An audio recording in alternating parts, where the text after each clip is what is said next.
Oh, it's my favorite time. It's new project time. So, there's a project I've wanted to do for ages that I have just begun to do with my good friend Ashley. And what this is about painting in the air in dark spaces, kind of like when you're using a sparkler just before fireworks. So there is a fantastic tutorial online from the Ruiz brothers, and my friend and I we're kind of tweaking it from its original. I'll show you what I mean. So here we see that there's some lights. And due to the difference in the frame rate between our eye and what the camera picks up, it kind of looks like it's strobing a little bit, but we roughly have a bit of a rainbow. And this is our test image. The type of strip that you see in front of you right here is a dot star strip. It's a special kind of high-speed LED that can do any color. Each individual LED in here, and this is 144 LEDs per meter strip, each one of these LEDs has a red, a green, and a blue channel, as well as a power and a data.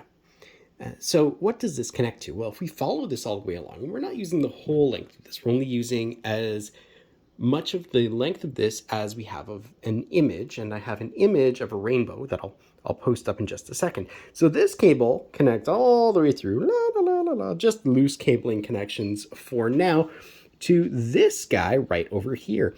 And this is an RP2040.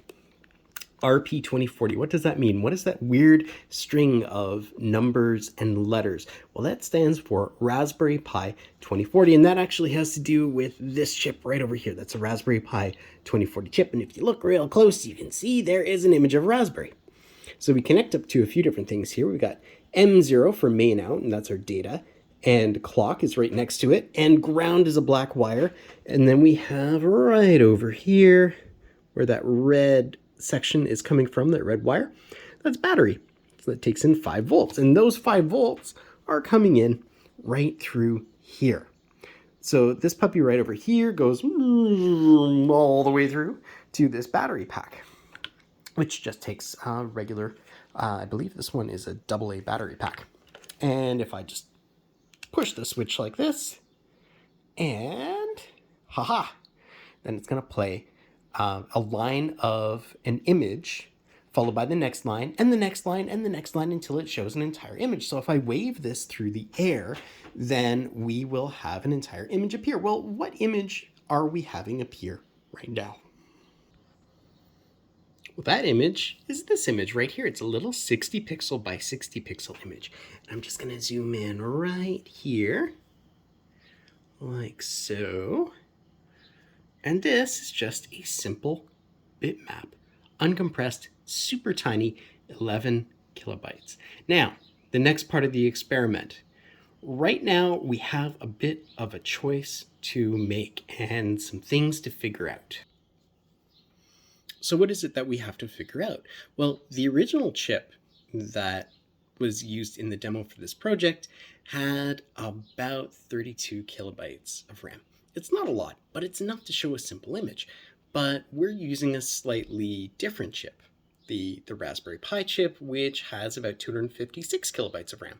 So the big question that we're going to be looking into is, how big an image can we have? How fast will it run?